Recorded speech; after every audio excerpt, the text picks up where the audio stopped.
Imam Shafiu Hoxh, mos jam gabim apo ka qenë nga Gaza? Më origjinë, domethënë faktikisht nga Gaza, ka jetuar në Mekë, është rritur në Mekë. Nona vetë ka qenë për studime, do thotë edhe aty është rrit, edhe aty ka marrë diturinë.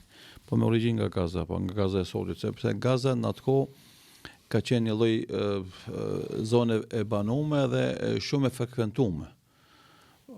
Sot për shembull, edhe ajo që ka qenë shkatruar, por realisht edhe kur është ndërtuar domethënë në vitet 60-70 është ndërtuar prej emigrantëve, prej të deportuarve, prej shtëpiave të tyre brenda domethënë qytetit të Palestinës, edhe kjo si zonë kufitare me Egjiptin, janë mbledh aty edhe kanë bë shtëpia.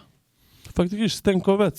E sapi domethënë, po me pas vazhdu ata me jetu deportuar vllazit ton për Kosovë, edhe mos me pas ku me shku, me pas me aty me pas bë qytet edhe shtëpi edhe banim aty.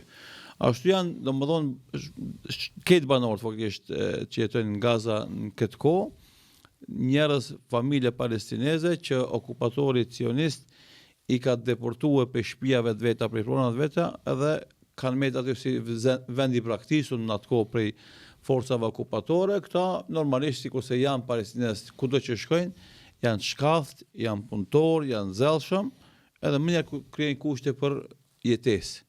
Edhe e kanë bërë Gazën në këto kushte që kanë qenë, të cilat kushte normalisht okupatori cionist, si çdo kund që e bën, është mundu kur s'ka mujt me ja mposhtë vullnetin e rezistencës, është mundu me ja mposhtë shkaqet e mbijetesës. Edhe ka shkatruar çdo send që është mbi tokë, deri në 85% të ndërtesave janë shkatruar.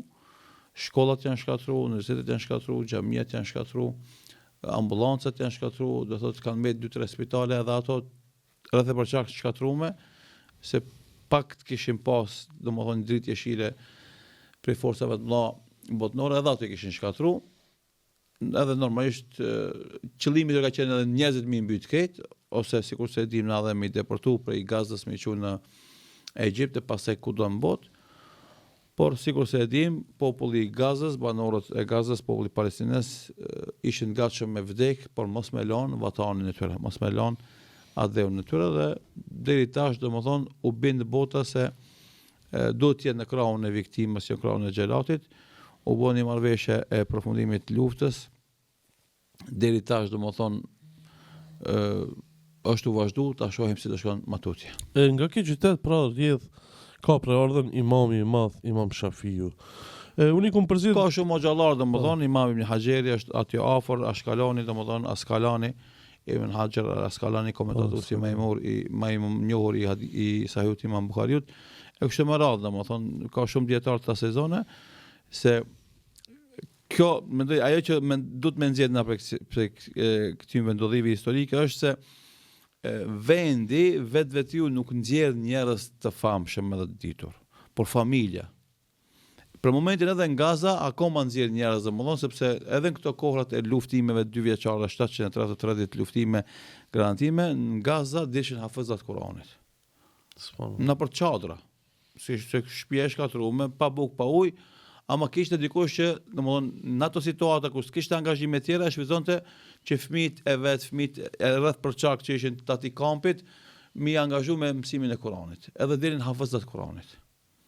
Kështu që problemi është tek familjet, tek prindërit që s'kan aspirata për fëmijët e vet dhe nuk gjejnë zgjidhje dhe module se si fëmijët e tyre të arrijnë suksese në shkollimin e tyre. Ky problem është tash çdo ditë edhe më aktual, edhe më i madh, edhe më i rëndë. Imam Shafiu rahimullahu taala, nona e vet ka qenë ajo që ka insistu që djali i vet me u shkollu dhe ka marrë ka qenë në Mekë. Prej Gaza. Prej Gaza po. Pa më do të Gaza në Mekë do të janë 1000 kilometra. Sot është vështirë, më u thu jo në atë kohë.